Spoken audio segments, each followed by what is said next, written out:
Thank you for joining me for another Quick Hits conversation. I'm Dr. Robyn. With me today, I have Dr. Mohan Ananda, Shellie Berry, and Simon Coles. The question I would like to ask is, are we responsible for other people's perception of us? Simon, can you kick us off? So I think that the easy answer would be no, from a sort of personal development point of view, you're not responsible for anything other people do. But I think you could be a little bit more refined about it, particularly if you want to influence people or something like that, where, yeah, if you want an outcome, you've got to take some degree of responsibility. So I'd say it's middle ground. Mm-hmm. I would rephrase the question. I mean, in my mind, does other people's perception of you is more important to you than your own perception of you? That's the question probably people should ask. I mean, obviously, other people's perception is relevant, but much more than that, what do you think? I mean, your own feeling about yourself. Another interesting aspect is this is called, when you think about other people's perception, it's almost like a brand creation.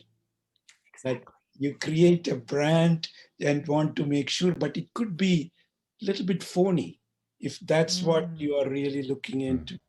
My thought is, what's you believe in?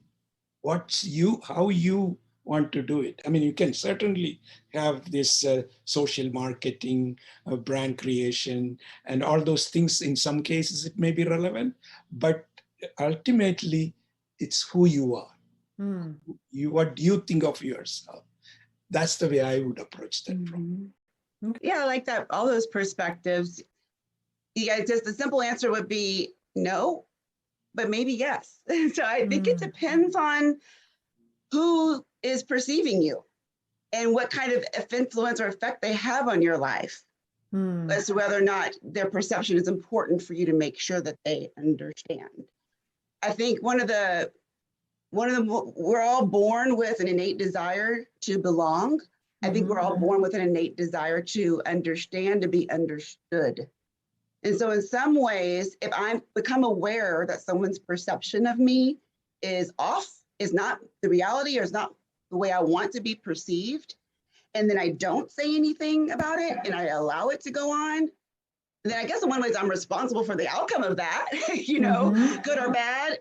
But if I'm an authentic person, kind of where Mohan I think is coming from, if I want to be perceived as who I am, if I want others to perceive me as who I perceive myself, and then I see that they are not doing that in conversation, you kind of find out, oh, you don't really understand me, or no, it's not really where I'm coming from. Then I take responsibility at that point to at least clarify. And then I still don't have control over their choice to perceive correctly. That's Simon's point at that point. But I do feel I'm responsible, especially for dealing with my spouse or my children or my boss, or maybe even someone that I may not care about, but they have influence over the perception of somebody else and their perception of me. So it is a yes or no question that you ask, but I think there is some gray area to explore whether or not I take the responsibility to clarify someone's misperception of me. When I was first in corporate, I had a really bad reputation of being a lousy communicator. And I know now why, but I always thought that it was the other people, like they don't understand me. And so I changed jobs. And within a very short period of time, I had, again, the same reputation of being a bad communicator. And so in that case, yes, I was responsible for people's perception of me because it came with me. So, and I obviously needed to do something about it. So to your point, Shellie, I think it's a matter of, does it matter? Does it make a difference what their perception is? Because if it does, then I'm responsible for doing something about it. I think this is one of those questions that there should be a simple answer, and you might be served up a simple answer, but actually as an adult, and particularly as a functional adult in the world, it's complex. Maybe in my 20s I would have said nope, don't care, and then when you get a little bit older you go, yeah, well, actually, and of course from a corporate perspective, that's what advertising is, isn't it? Marketing, we spend a lot of money trying to be responsible for the perception of customers' perception of us. If you want to kind of belong to a group, and you want to be, then there is a reputation management aspect. Then you have to make changes. But if you believe in yourself and you have confidence, it doesn't matter what others think about you, then the reputation management doesn't really make any difference. You don't need to go and do it. For me, I'm not really bothered or think about what others think. I always think about what I think about myself. Of course, people change over time.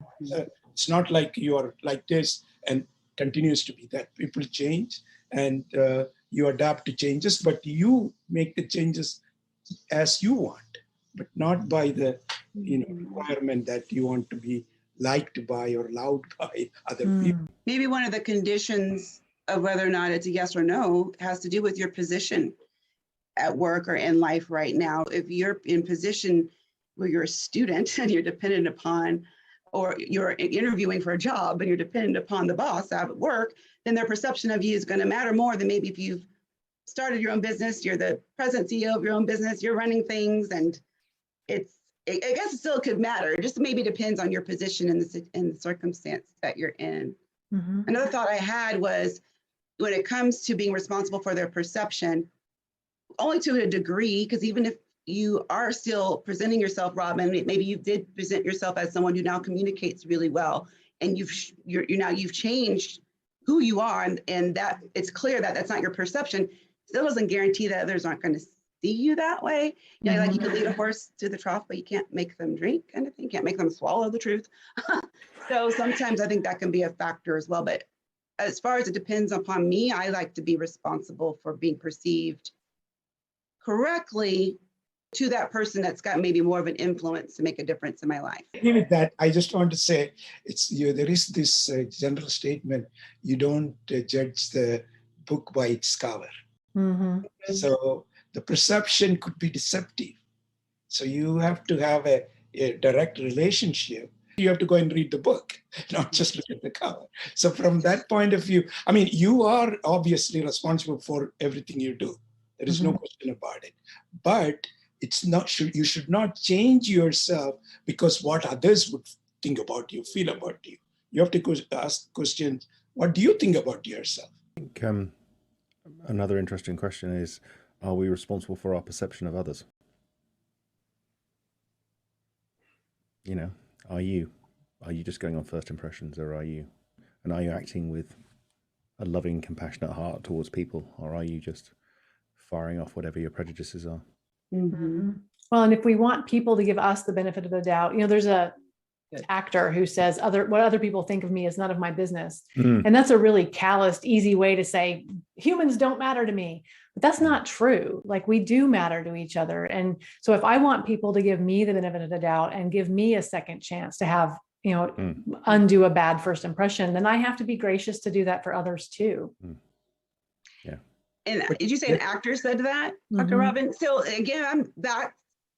He has a point, or she, in a way. When you're an actor, you've got lots of eyes on you, right? And you cannot base your life on trying to make sure all of them understand who you are and perceiving you correctly. So I think in that kind of context, you do have to kind of filter out who that object, who is important to me, that their perception of me is accurate, who isn't. So in some cases that statement could be true, but I think in your inner circles, we should probably take more responsibility to have our perception correct. The question came whether judging other person, actually when you judge other person who they are, I think it actually defines you if you make that judgment. So there is that aspect of it, that is, it's not you judge about somebody else, it makes them who they are, but rather it defines you, meaning what you are. That's why you make a judgment of others. And judging others is a really dodgy. Yeah. Judging, just don't do it. It's a really slippery slope. Just give everybody a hug and decide how close you want to be to them. Exactly. And that is our 10 minutes. So I'm going to cut it off there. I hope that doesn't give you a bad impression of me. I look forward to having another conversation with each of you again soon. Thank you. Thank you, Robyn. Thanks, Dr. Robyn.